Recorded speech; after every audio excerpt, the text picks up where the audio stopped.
Welcome to Electric Bike Report. My name is John. And I'm Griffin. In this week's episode, we're going to be talking about a new automatically charging, automatically shifting drivetrain system from Shimano. You can also julienne your fries.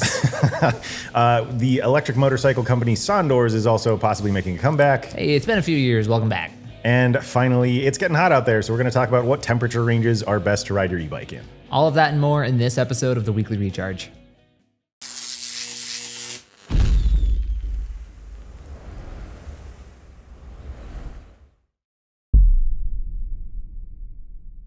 Jumping right into the news this week, our first story is about the CPSC, which is the Consumer Product Safety Commission. So there's a proposal right now that is part of the 2026 budget proposal that may roll the CPSC into the U.S. Department of Health and Human Services.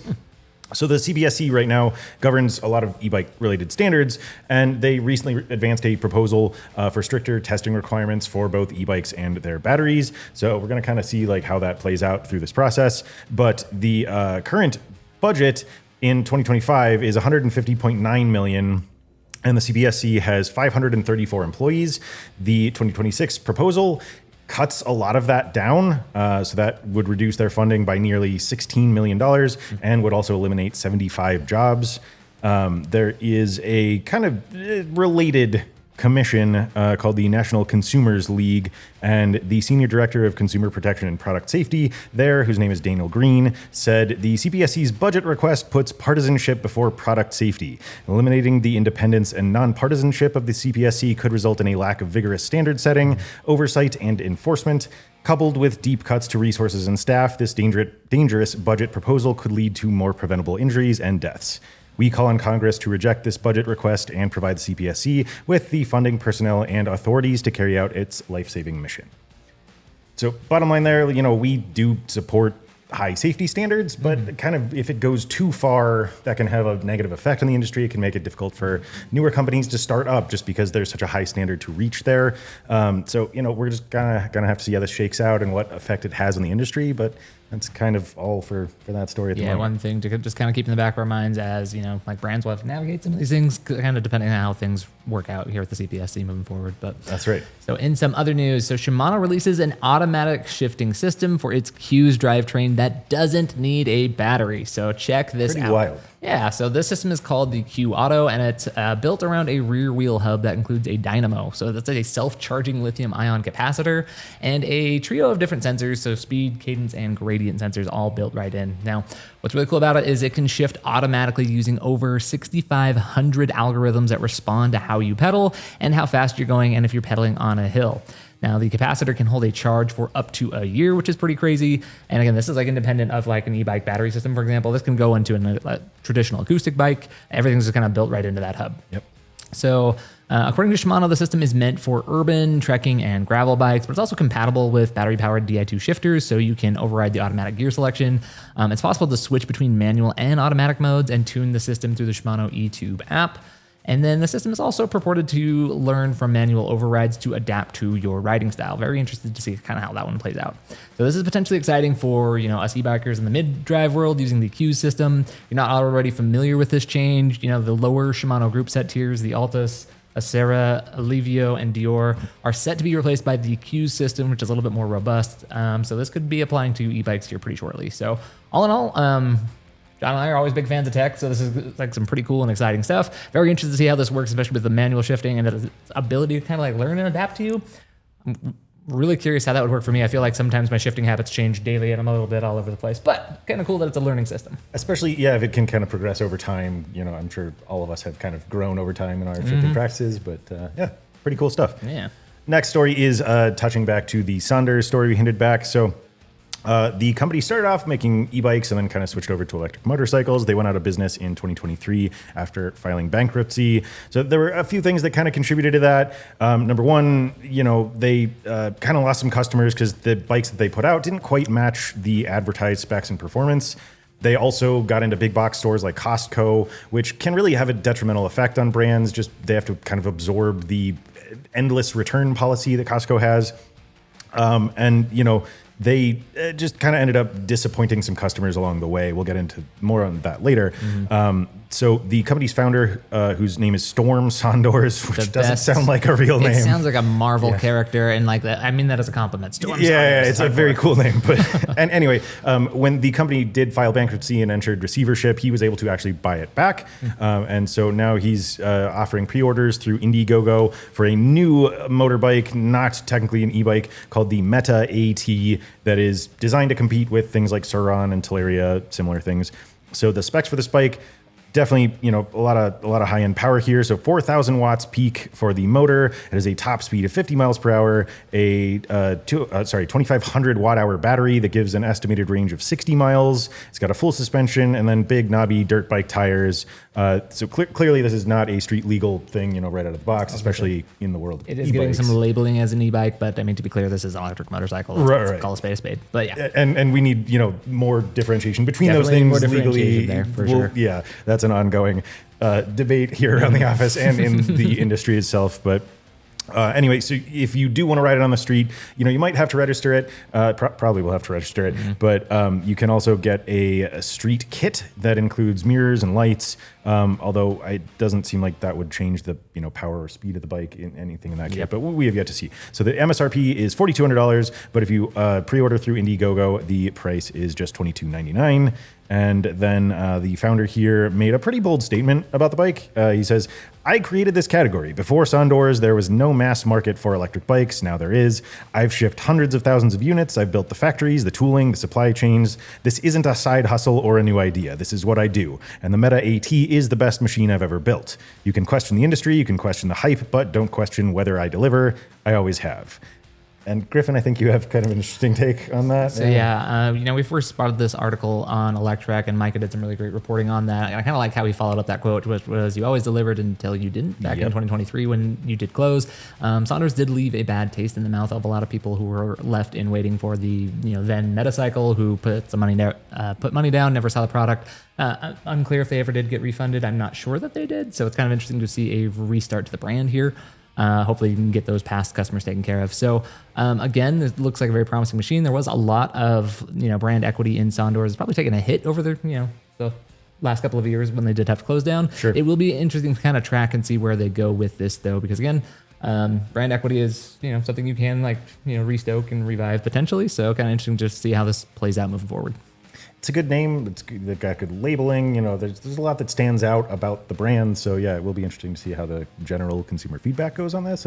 The article kind of points out that there were some unhappiness with that group of unsatisfied customers previously. But for sure, it feels like a little bit of an uphill battle moving forward. But Storm doesn't seem to be lacking for confidence, especially with some of those statements. Totally. Again, we'll keep an eye on it and see just how everything all plays out. For sure.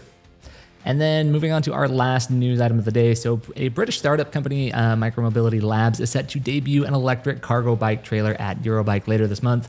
Some really cool details here. So the trailer is called the Convoy, and it has a single wheel and attaches to any bike's rear axle with no tools required. Very interesting right there. And it uses a fork-mounted sensor to detect changes in direction and a motorized self-steering system to stay in line with the bike's rear wheel. So the motor is 250 watts and can provide pedal assistance up to 25 kilometers or 16 miles per hour, and is triggered by a torque sensor on the crankset. Now it has an integrated battery. We're not entirely sure on the capacity. It's advertised to have a range of 30 kilometers or 19 miles. And not sure about weight limit, but it does, have side compartments and a rack that can be equipped with panniers and up to 2 child seats. So it can also be pushed like a stroller with or without the motor, helping to move it, and it can be stored upright. So nice storage options there. And there's an app to change power levels and monitor ride data. Now, deposits will be €100. The final price expected to be €2,200. This looks really promising. I kind of like these conversion kit style of things. I have a 2-car garage. I've got 5 bikes currently in my garage, and I've done everything I can to do to keep both cars parked inside. But the point I'm trying to make here is it is kind of hard to have a commuter bike and a cargo bike and all the different styles of bike. Having this thing can kind of turn your commuter bike into a cargo bike seems really cool and really promising if they can pull it off, and it's a smooth and effective system. So really interested to see how this is received, especially over in Europe, where I think they've embraced cargo bikes a little bit more than we have here, but hopefully it makes its way over here as well. Yeah, I hope to see that. I think it's cool that if you have a existing bike that you love, you can kind of expand its utility by just strapping this thing on, and then it also stands vertically, so you kind of like a turn bike. So if you keep it in your garage, it's not going to take up a super huge amount of space. I think it's also super cool that you can just roll it around when it's off the bike. I was going to say, you don't have to. Its operation isn't limited to on bike. You can find utility for it off. So really cool concept here, and keep an eye on the convoy and root for the best for them. So that does it for this week's news. So next up, we're going to talk about some gear this week that we've been using. And actually one of the goals when we first started this whole like gear of the week section was giving a platform to some stuff that like honestly doesn't grab a lot of headlines. It's not like the sexiest products per se, but stuff that we have around the office that is actually super, super useful and sometimes actually like really cool flying under the radar. So today we're actually going to be talking about the PID Zoom Charge Smart. So again, chargers are just something like most people do not think about when you go to purchase an e-bike, but they come with every one of them and it is an important element. But a lot of them are actually just really kind of basic. You get what you get and that's kind of it. There's a red light and a green light and it's charging or it's charged and that's about like all there is to it. Yep. Now there are a handful of brands who do some like good chargers and stuff like that, or some apps that give you more control. But just saw the Trek FX+1 that has a super cool new charger. Exactly, but most of them are just not that. 99% of them are just basic and not very smart. This thing makes them smart though. So here's some cool stuff to kind of go over here. So if you're the type of person who you really want to stretch out the longevity of your battery to the absolute max, you're going to love what this thing can do, because what it basically does is it ends up being the middleman between your charger and your bike's battery. It helps you set some like limits. So if you want to charge something to just 80% for maybe some like longer term winter storage, or you just don't want to constantly be maxing out the battery and doing stuff like that, this is the type of device that you'd want to look into. So this is an MSRP of $99, but with this you just you get the Charge Smart. You find your specific plug head. Now there are a lot of them out there. I think on the website they had like 30 or something different types. So we got a whole bag. They sent us everything that they had, which was awesome. So thank you to PidZoom for that.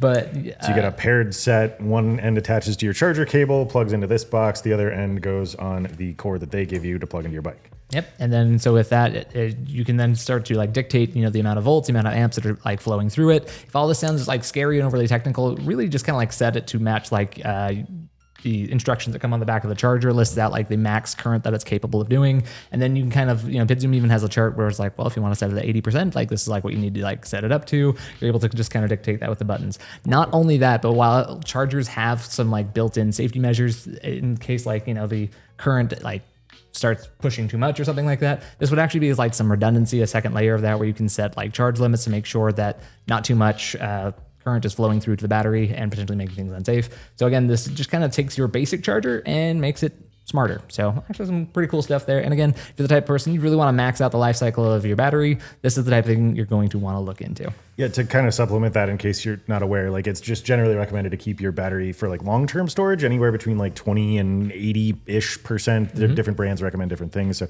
this allows you to really dictate that charge level, for long-term storage, or even if, you're not going to ride it for a couple weeks, keep it at that like 80% and then kind of top it off before you take your next ride. It's always good to keep your battery healthy. Yeah, 100%. So again, this is not a sponsored section. It's just some gear that we get sent in, and I actually thought one was pretty cool. So we'll leave a link down in the video description below for PidZoom. Check it out if it sounds up your alley. All right, so now let's look at everything that's kind of currently in the works behind the scenes here. I was actually gonna just tell you that we didn't have any new bikes, but it seems to be the case that we always receive things before filming. We just got 4 new models from Velo. Let me take that back. They're not new models, but we are, in many cases, retesting some of these things. We're getting a second crack at them. Some of them are like, the reviews are like 4 years old or something like that. So we're really excited to put them through the current standardized process and see how they test out. For sure. So we've got, a trike and then a couple of cruisers. So we'll keep you posted on that. But then we did have a few things go live in the last week, starting off with one of yours, Griffin. We did. So I did the event in Aventure 3, the step-through versions. John already did the high step. Yep. I'm actually kind of like happy with how things shook out this week, because you also had the Electric X Peak high step when I did the step-through model. It's kind of like, rounding things out, giving you both, the John and Griffin opinion on both of these bikes. Of course, one differentiator being, does it have that bar up top or not? But again, these are 2 immensely popular fat tire e-bikes, probably the number 2 sellers out there in the North American market. Yep. For the Aventure 3 ST, again, we've covered it a lot on this channel, but the ACU, all the advanced security features, just the really, really dialed in feel of the torque sensor and the motor on that one. It's powerful, it's fun, it's just, a little on the aggressive, sporty, wild side of things. So Definitely. If you haven't checked out that review yet, can check to it get out a now. view. Yeah. And then as far as the X-Peak 2.0 goes, if you're not familiar with that bike, following in Lectric's tradition of just making really good products at a very affordable price, it is, one of the most affordably priced fat tire bikes out there, and it's built very well. There's a EMTB standard that it is made to live up to. It's got a really good suspension fork on there. They really just beefed up the sturdiness of the frame there. I tested the high step, you tested the step through, so that a little bit more relevant on the step through there. But you can even get just for a couple $100 more, a much bigger battery too, and just go hog wild on it. Yeah, and just again, all around great product. Glad to see Lectric moving up there. So if those are of interest to you, check them out. So each week we like to take a look at somewhere new to just basically take your bike and go for a really awesome looking ride. John, you are in charge of it this week. Where is it we're riding to? We are going to just one of my favorite places that I have ever been to in the continental US, and that is Glacier National Park in Montana, specifically going to the Sun Road. So the park itself is kind of long and narrow, and going to the Sun Road kind of runs diagonally across it in a relatively short section. So there's a lot of park outside of this, but this is kind of the premier thing to go and see. You can just drive through it if you want to. The whole entire road itself is around 50 miles. And depending on the time of year that you visit the park, a lot of times, especially in the winter, the road is just completely closed because of snow. Then in the spring, they sort of start clearing that. And then, in the middle of summer, you can kind of drive through the whole thing. But while they are sort of clearing the road, there are points at which, you have to stop with your vehicle. So if they have cleared beyond those points, you can ride a bike or hike those areas. So sort of centrally on the road is a point called Logan Pass, which is sort of like the highest elevation on the road. And that is kind of what a lot of visitors go to the park to see. So you can kind of get to that point from either the east or west side. And then if you want to take your e-bike there, you've got a couple different options there. So there are a few locations where you'll likely have to stop your vehicle if you bring your e-bike there in a vehicle. On the west side of the park, you can start at Lake McDonald Lodge. And if you ride to that Logan Pass sort of midsection, it's a 21-mile one-way ride, so 42 miles total. And then if you're on the east side of the park and you start at St. Mary's Visitor Center and then ride to Logan Pass, that's 18 miles one way or 36 round trip. So either way, the road is uphill kind of both ways, maintains about a 6% grade. So definitely can be a workout. That's why you have a motor to help you out. So, on an e-bike is the way to do it. But just the reason this came to mind is just the scenery. Montana, it's mountainous. This kind of takes that to the next level. It's just legitimately some of the most beautiful scenery that I've ever seen in my life. You can see the photos. We'll put some up these there. Photos are stunning. Yeah. It's outrageous. I mean, if you ever go to a national park in your life, I recommend that one for sure. But, outside of that, there are some other paths that you can get to in the park. E-bikes are technically allowed on really all paved and unpaved roads in the park. And there's some additional paths as well. So there's the Fish Creek bike path that runs from Grist Road to Fish Creek. There's a paved bike path from the park headquarters to Apgar Village, the visitor center and campground. And there's also the old Flathead Ranger Station trail that is accessed from Quarter Circle Bridge Road. And then the section of Inside North Fork Road, which is currently restricted to vehicles between Camas Creek and Logging Creek. A couple of things to look out for here. So just with the elevation, and especially, if there's still snow, a lot of times I was there actually in, I think late August, and there was still snow from the previous winter. Which for real? Kind of insane. Yeah. Dang, elevation must be kind of nuts then. It is. So you really kind of have to be careful and dress for that. I definitely bring layers. So, I just read about, the fact that this is a sort of strenuous uphill thing. You can very easily work up a sweat. And then on the downhill, you can end up with hypothermia just because of the sweating and temperature changes, that sort of thing. So be careful about that. And then it also is bear country, so be sure to bring bear spray with you. I never leave home without it. Yeah. What? I never leave home without it. Oh yeah, definitely. Whether it works or not, it's better to have than not. But also just considering the fact that this road is very long, it's a good idea to have a repair kit on you if you don't normally have that. And then just the usual standards like a helmet, food, water, all that good stuff. Do note that there are no EMTB trails in the park. If you like mountain biking, you should look outside of the park for that, but there are plenty of options there.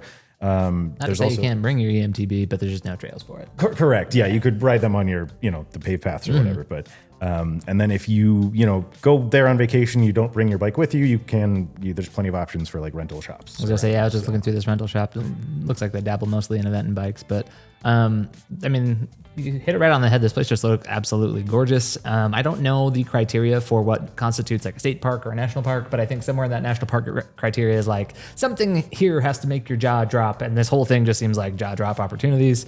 And then I like the name Sun Road. It's much more pleasant than the Fury Road or something like that. Don't ride on that one. I don't recommend that one. But this one, it looked absolutely awesome. And 50 Depends miles on what kind of bike you have. It does depend on what type of bike you have for sure. If you have one of those Sondors bikes, maybe so. Fury Road. Yeah. But yeah, this looks absolutely awesome. So anyway, yeah, we're kind of getting into peak season here where the full road should, in theory, be open. Historically, it's kind of, mid-May through late June that it kind of fully opens up. But get out there, go see it, enjoy it. And yeah. And let us know your experience if you have done it or if you're going to go do it. We always love just kind of getting like the boots on the ground perspective of these things for sure. John's obviously getting there himself, but hey, we also love hearing from you. So let us know down in the comments. Or if you have a suggestion for this segment for next week, hey, we're always open to suggestions to go explore. So that can be something big time like this national park, or even just your own backyard, a bike path, there it is, that you're proud of. Let us know. All right, now it's time to get into our personal favorite segment of the show, kind of the meat and potatoes here, where we take a look at all of the questions and comments from the audience over the past week or so. Starting off with one from the Velotric Discover 1 Plus review on the web. So that was a review that I did. The commenter here, Darlene Gibbons, says, is it true you can only ride the Velotric in temperatures of 50 to 77 degrees? Can I ride if it is in the 80s? Darlene, you can absolutely ride in the 80s, even higher temperatures than that. So look, we live in the desert southwest corner of Utah. Trust me, it gets really hot. I've seen 115 degrees here before, and you can still go out and ride e-bikes with those. There are a few different things to note and just some general advice and guidelines. With any of these lithium-ion battery e-bikes, they are temperature sensitive, so they don't necessarily love to run hot, but you can absolutely do that and get away with it. That comment came from a Velotric Discover review, like you mentioned. Some of the newer Velotrics even actually have like some internal monitoring, I believe, of temperature for, I think it's the battery and the controller. Is that right? Or is it? I think it's the motor and the controller. Motor and controller. Yeah. So you can see some of the internal temp and stuff like that. And a lot of these bikes also are just built to shut down if they run too hot and they start to overheat. So there is protection built in to most e-bikes when it comes to that.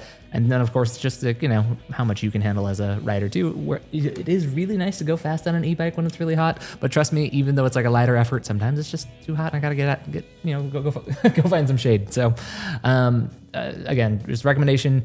Riding too hot, too cold, limit your amount of time in either extreme, but you can definitely do it and get away with it. The bikes are built to withstand that. So. And also if it is hot, you can kind of bump down the assist level, so you're not kind of burning up the battery charge quite as fast. Don't tax the motor as much and stuff like that to help, again, not hit that overheat limit. So. And then if you're kind of on the flip side of that and you're riding in cold weather, then you can get a sleeve for your battery to kind of insulate it and then kind of preserve your battery charge. That is one area where batteries kind of suffer in the cold. Yeah, definitely. So you got some options on kind of how to address the weather, but you can still get out and ride. Yep. So next one comes from Marion Dinwiddie from the 2 weeks ago episode, who says, great video, guys. Thanks. Quick question. The AA3 Aventon Aventure 3 has 80 Newton meters of torque versus the Velotric Nomad 2X at 105 Newton meters.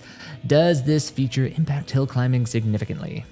So yes and no. I'm going to start off by saying that both of those bikes, just in the fat tire category, and really anything in the fat tire category is going to be a spectacular hill climber. Those two bikes are great examples of the category and excellent climbers individually. I actually just this week for some data that we were collecting, took them to our secondary hill test location, which is called Pilot Hill. It's kind of right around the corner from our office. It's not as extreme as our sort of formal hill test location, but it's a good kind of secondary backup thing where we can still, for sure. And gives us a little bit different perspective on things. So I did notice a difference between the two bikes for sure. The Aventon Aventure, so with the 80 Newton meters of torque, Just, in comparison to the Velotric there, just required a little bit more pressure on the pedals. So part of that is the torque and the peak output there. The other part of that is the programming of the Aventure. So Aventon's sort of new setup with their programming, the torque sensor itself is pretty sensitive. So it responds very quickly to small changes in pressure there. So just to kind of keep that consistent and make sure I was getting like a lot of motor output as high as possible, just kind of really had to maintain consistent pressure, consistent cadence, and yeah, definitely had to push it into it a little bit more, but then kind of, that resulted in a very natural feeling ride. The Nomad 2X, on the other hand, didn't require as much pressure or kind of consistent pressure on the pedals. So it was an easier experience by a little bit, but it also just felt more like an e-bike because of that. So I guess kind of if you're weighing those two things, I would just say like make your decision based on how you prefer the ride to be. We've talked, Griffin and I just kind of tend to lean towards the more natural feeling side of things. But if you just want a super easy experience, you can do that. And then also with the Nomad 2X, it's worth pointing out that you also have the cadence sensing mode. If you want to just flip over to that and have a super easy ride, you can do that. And then both bikes have a very comparable throttle. Their times on that hill were just a couple seconds different. So you can't really go wrong both ways. Again, a little bit of a different feel there. Moving on, though, to a question on the best e-bikes for seniors video here on YouTube. This comes to us from Jerry Moore 8203. He says, I guess my 55-pound Pedigo city commuter with a 749-watt hub drive motor, 48-volt 15-amp-hour battery, which is 720 watt-hours, integrated lighting system, premium shifting and braking components, aluminum alloy frame, and fat Frank tires just isn't good enough for this guy. I ride my Pedigo every day, even in winter, and after 6 years, the battery still gets me over 35 miles on a full charge. If you buy an e-bike before looking at Pedigo, it's your loss. You get what you pay for. An e-bike for less than $1,000 is a waste of money. Well, John, I believe that was your video. So why do you hate the Pedigo City? I'm just going to So with this comment, a couple things I agree with you that you said, Jerry. Let's start with the $1,000 price point. That's actually something we've been fairly consistent about, which is bikes under that price we don't typically recommend. There are a handful of exceptions. The electric XP Lite always comes to mind. Retrospec has a couple of bikes that are like right at $999, and then of course there's the occasional sale that might drop something into that territory. But you are correct. You do have to remember, we test a lot of bikes, and when we make those lists, we're trying to condense things down. We're trying to pick the best of the best, but also a good variety of things. And omission from that list is not to say that we think something is bad, right? We're just trying to kind of help narrow things down. And when it comes to the Pedigo City Commuter specifically, so we've not actually tested that specific model from Pedigo. Correct. We have checked out some bikes from them, and generally speaking, we actually like the bike. I thought they were pretty good, nice rides. There's a reason Pedigo is a national brand. I was going to say, Pedigo is very well known. They had, I think they still do, but at one point they had the most brick and mortar locations of any independent bike brand. So again, if you're happy with what you've got, that is great. Don't let our lack of putting them on that list try and convince you of anything different. If you're enjoying it, then great. So again, we've tested north of 400 e-bikes at this point across our channel, which is just a lot of bikes. And trust me, we actually think most e-bikes are pretty good quality in construction these days with these lists. Again, trying to narrow down that focus and just not overwhelm people with options. So everybody's got the preferences for their style, their budget, whatever. So. 100%. So instead of listing everything under the sun, again, just take that for what it's worth. It's a recommendation. These are good ones to start and check out, but you can also check out any individual review of any bike that might not be on that list and get our full thoughts there. That one could still be a better choice for you compared to something on those lists. But again, that's just a starting point. So it does look like a cool bike. It's kind of like a cross between a cruiser and a city bike. So 100%. Cool. I like the look of it. And at the end of the day, the best e-bike is the one that you are happiest with. Is kind of like what it honestly boils down to. So. Absolutely. All right. So our next question and comment comes from Jody Carbone from the Aventon Aventure 3 review on YouTube. I'm new to this, researching for my first e-bike. I photograph music festivals and am getting a little old to be stumbling from stage to stage for 14 hours a day, often at sites that are quite hilly. I'm also a fan of just getting out to ride back roads, single track, and my own trails. I'm struggling mightily between the Aventon Aventure and something like the Ride One Up Vorsa. I need power for hills, I need lighter weight, but am very attracted to the fun factor of the Aventon Aventure. Which would you choose? I have one question. If the Aventure 3 security features aren't a big priority, is there still justification to bypass the Aventure 2? Thank you kindly for your fun, thorough reviews. While I'm in research overload, you've come out on top with your personalities and format. Thank you very much, Jody. High five to us for... That's awesome. being likable enough. We do really appreciate you guys, seriously. Yeah, so thank you very much for the kind words. But let's help Jody out. Yeah, for sure. Jody, so a couple questions there. Let's kind of work backwards. So considering the Aventure 3 versus the 2, if you don't need the security features on the Aventure 3, the Aventure 2 is still a great buy, but there are some differences in programming that you should kind of consider between the two. I would say overall, both bikes ride very similarly. They're very comfortable. They have about the same riding position. Geometry is slightly different on the 3, but the programming is kind of the big difference there. So I mentioned in the previous question about how the Aventure, the torque sensor is very sensitive. It kind of responds very quickly to changes in pressure. The Aventure 2 was similar, but it kind of kicked out more power as a baseline. So there were 4 pedal assist levels on that bike, and just a little bit less variation between them. With the Aventure 3, they cut that down to 3 pedal assist levels with a wider range of power. And so you can customize the power levels on the Aventure 3. You could not do that on the Aventure 2. So, that's something to keep in mind. But, considering what you're doing here, first of all, you have a really cool job. That sounds so I was going to cool. say, I wanted to actually do a quick pause and plug. Hey, Jody, we have questions at electricbikereport.com set up. Send us some of your photos. I'm actually kind of curious what festivals you've done. Are you talking like Burning Man, Coachella, or just some other stuff? I want to know. Send me some of your photos. I think that'd be pretty cool. It sounds very exciting. Actually, recommendations for sure. So you mentioned wanting something lightweight, and just with that consideration in mind, I don't know that I would steer you toward a fat tire e-bike. They just kind of tend to be very heavy bikes, between 75 and 85 pounds on average. There are a couple exceptions there, so we'll get into that. But you mentioned the Vorsa. That is something that we would highly recommend. That bike weighs around 70 pounds, so it's still not the lightest, but it's definitely more manageable. And you do really notice a big difference in handling, even with 5-10 pounds of difference. And also, you mentioned hills, so that bike has one of the best hill test results for the commuter category. It's actually very comparable to how a fat tire bike typically climbs. So, you've got that performance right there if you need it. If you do want a fat tire e-bike, though, we might steer you toward the Hey Bike Alpha. So that has a really nice Mevice mid-drive motor, and it's a very affordable bike. I think it's around $1,600 if I remember right. And it's just pretty much impossible to find a mid-drive bike at that price. I was going to say fat tire, lighter weight by fat tire standards, and then like a really nice, powerful, but very natural feeling like mid-drive. It was a pretty good one. Definitely, yeah. That bike, isn't quite as polished as some of the other options. It does have some rougher edges to it, but just the ride itself, good stuff. And at 72 pounds is pretty light for a fat tire bike. Yeah.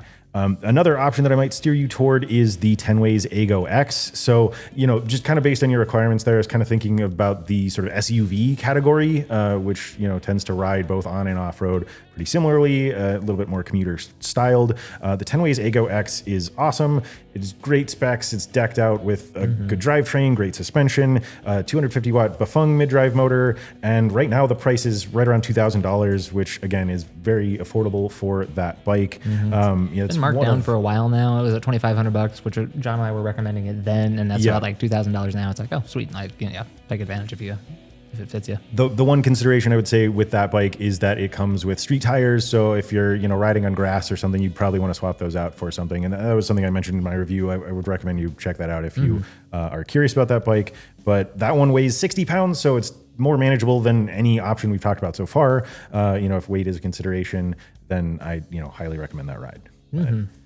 Anyway, keeping things moving to a question from episode 32 of the Weekly Recharge. This comes to us from FWS Sinister.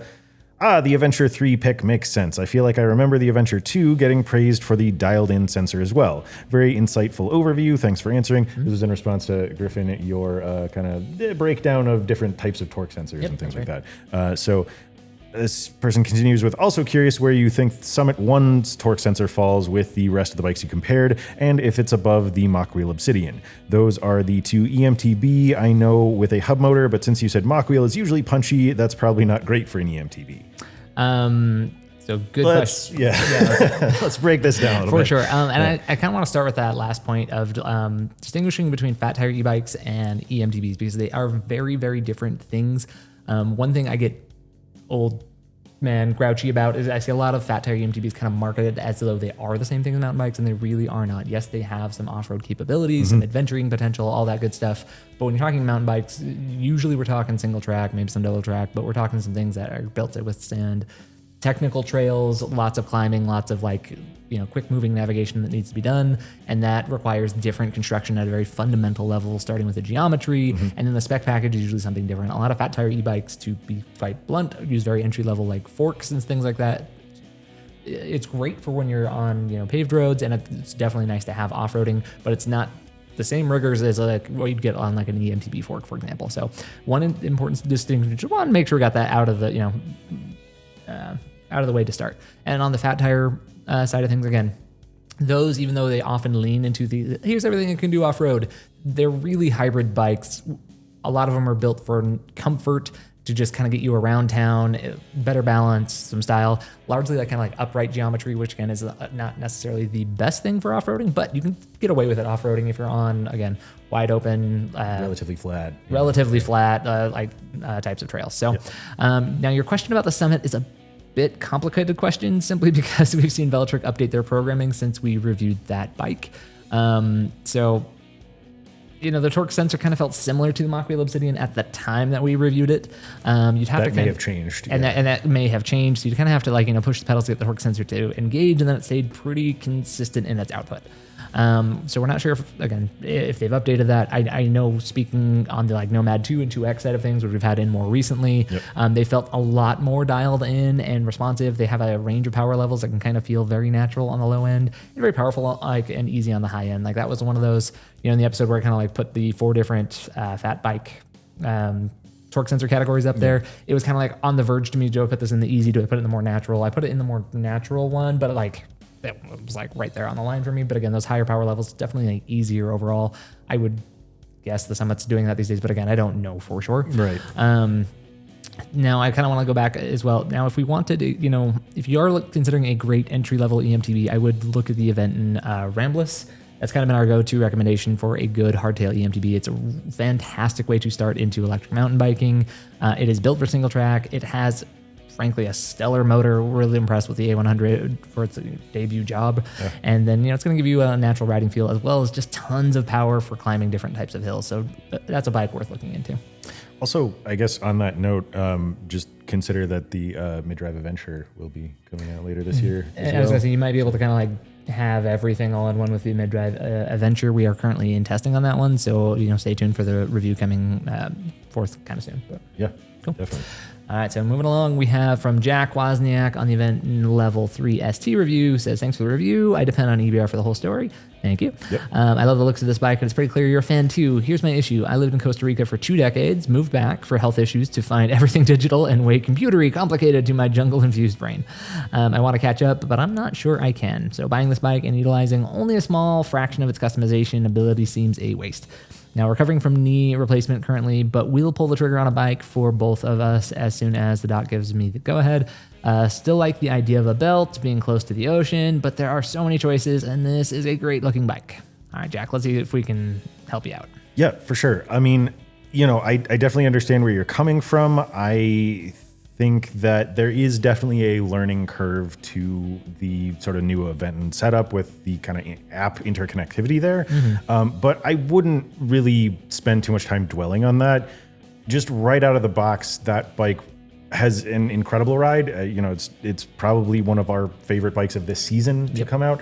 And so, I would definitely encourage you to just consider that. You could, look at something from Aventon's previous generation that might be on clearance right now. But the level 3 is fantastic, just even without those features. If you do, over time kind of readapt and adjust to technology side of things, the motor tuning thing is maybe something to start off with.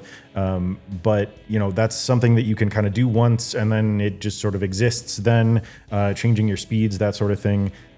I would even go, you mentioned the knee in there as well. It's something that with any of these bikes that have tuning abilities, it's something we love to see. It's not like we're constantly changing and updating it. You usually kind of find it, set it, and forget it. But for you, if you have a recovering knee, you might enjoy making that a little bit easier now as you build strength back up in that knee. Maybe that's the type of thing that you can then readjust if you want to make it more natural. You can kind of play with it. But again, it's you don't have to change this all the time. It's just a nice feature to have to really like dial that into your specific preferences.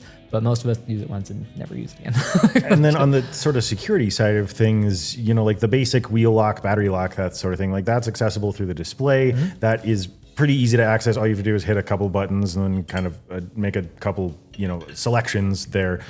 So yeah, again, I just wouldn't overthink it. But if you are concerned about that, then, you know, there are a couple of recommendations that we have. So the Velotric Centauri 2 came to mind. It's definitely on the pricier side. It's, I want to say around $3,200. It gets kind of muddy with all the tariffs and pricing changes and stuff. Prices been all over the place for months. But that's Vevolt's kind of ethos is to make bikes that are easy to use, easy to own, easy to ride, and I think that it really embodies that philosophy. You know, it has a mid-drive motor, so it is very responsive. It's very natural feeling. It has a carbon belt, so you know, low maintenance on the drivetrain side of things. It also has a 3-speed automatic shifting transmission. It's like a mechanical system in the rear wheel hub that just kind of naturally changes gears as you pedal.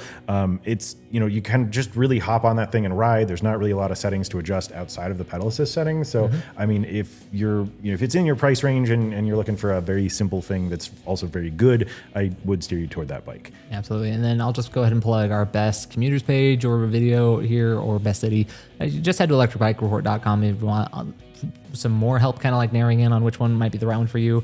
There are some bikes with belt drives, kind of like the Vevolt that John was talking about. And then just some other recommendations as well. If you do think that, hey, this sounds nice, but I still think this is overkill on features for me personally, there's some simplified models on there that we recommend as well. And that is a page that we try to update monthly if we can, or every other month, so we keep it pretty fresh. Hopefully something on there will help you kind of like, you know, narrow down on the one that's going to be best for you. But, you know, wish you luck there. And then as always, Jack, and to everyone else who we answered questions for you today, please let us know in the comments, you know, like, did we steer you the right direction? Are you going to go a different direction? If so, why? Again, we just love hearing from you guys, and anyone else watching this, keep the questions coming. It's really, you guys help make the show. So right. Down in the comment section or at questions@electricbikereport.com. All right, John is back. So John joined me as we welcome people into Deals of the Week. Deals of the Week. Adam's family, please don't sue us. Anyway. We did have actually a commenter call us out on that. I was like, yes, somebody recognized it. People are noticing. And we're just bad singers, We're going to get their lawyers are on our case. Be like, you still are too. And anyway, we're trying to save you money, though, even though it might cost us money in lawyer fees. In the meantime, though, Deals of the Week. Let's start things off with the Rad Power bike. So they have several older generation models on sale, anywhere from $200 to $600. The one that caught my eye was the Rad Expand 5, with discount is down to just $999, making it one of the more affordable folding e-bikes you'll find out there. So the Rad Expand, this is the regular one, not the Plus model, so it does not have the suspension fork or anything like that. However, the Rad Expand is kind of what we consider the best handling of all the folding e-bikes. Really comfortable, wider fat tires, 750 watt motor, a lot of fun things you can do with that one. So check it out while it is on sale. Over on the Specialized website, they have quite a few models on sale, actually. So, you know, they recently came out with the Turbo Levo 4, and so all the Levo 3 models are on clearance. So the Levo 3 Alloy is $500 off, down to just $5,000. And, you know, for a long time, if you're not looking for a carbon bike, this is kind of the gold standard for alloy mountain bikes. Custom Specialized mid-drive, that's 565 watts of peak power with 90 newton meters of torque, and a pretty substantial 700 watt-hour battery. So pretty solid deal there. And then if you want something that's, you know, good for hitting the trails and also for commuting, they have the Hardtail Turbo Tiro 3.0 that is $750 off, down to just $2,000. So that's definitely one of the more affordable options there. So they definitely have the Taro. It's a really good hybrid style bike. Yeah. And then the last one we're going to plug here is Mach Wheel. They have deals going on. Well, excuse me, that one just snuck out of my body. So Mach Wheel's got anywhere. Exactly. Thank you. The demon has left the body. So anywhere from $100 to $800 in total savings. I'm just kind of giving them a general plug. This looks like part of their Father's Day sales. Yeah. I think of actually Mach Wheel as a brand that appeals to a lot of like dads, you know, like middle-aged or like whatever. 100%. Lots of power, really easy to like ride and just rip around and have fun on. So I'm kind of going to plug the Obsidian or the Basalt here. I was going to say, yeah. Really good times. If you're looking for a powerful fat wheel bike, hey, get it while you can get some savings there. Might be a good gift for dad. But that's going to do it for Deals of the Week. That's right. So I hope you feel our sincerity when we say we couldn't do the show without you. It is the absolute truth. And as a way to kind of say thank you and give back, each week we like to highlight a writer in our audience who has shared something with us that just kind of stood out. John, who do we have this week, and what do they have for us? Yeah, this is quite a long comment here. I'll probably trim a little bit out, but this comes to us from Maximus AK, which I assume based on later on means Alaska. So this was on the Velotric Nomad 2X First Impressions review that you did, Griffin. Mm-hmm. He said, just purchased before finding this, even more confident in my choice. Difficult, but not impossible to get it to Alaska. I'm grateful that my boss has a freight forward account for scheduled shipping. So he kind of goes into a little bit of a rant here on fat tire e-bikes and tire pressure, just kind of keeping those lower to get better traction on like sand, that sort of thing. Good point. Yeah, a lot of people out there, us included sometimes, don't necessarily lower our tire pressure as much as we should. We don't always. Anyway, he continues by saying, I looked at a lot of bikes and vids. I think this is the best in class for where I want to be at 64. I'm not ripping single track. I'm XCing or cross-countrying, enjoying the ride, or cruising the many pavement trails. I already have an adequate for the weight bike rack, an FJ Cruiser for my daily, so taking it into the wilderness outside Anchorage is a short trip with a lot of comfortable ride time away from everyone but the bears and moose. The limit I'm facing as I age is not the desire to do it, but the ability to more comfortably be enabled to enjoy this amazing place I live. I told you, bear spray, don't leave home without it. That's exactly right. Yeah. This is a perfect example of why we really enjoy doing what we do, letting somebody get out and just enjoy the great outdoors. We live in a beautiful place. We're very fortunate to do that. I personally very much enjoy every time I'm out there and, 10 minutes and we're out of the city and just surrounded by nature. So Maximus, if that is your name, then, appreciate you very much. So, and just as a reminder, this could be you next week. Write in questions at electricbikeReport.com. Leave us a comment on the website or here at YouTube. Just let us know, what it is you're riding, where you're riding, just something about what you love about bikes. And who knows, maybe we will be highlighting you next week. That's right.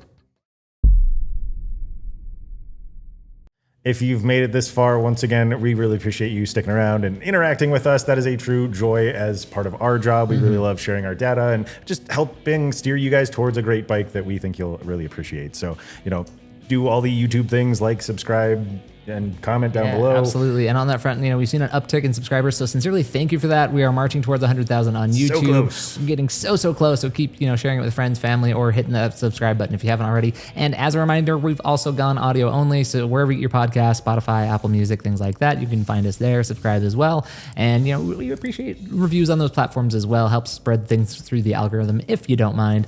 But that's going to do it for John and I on this episode of The Weekly Recharge.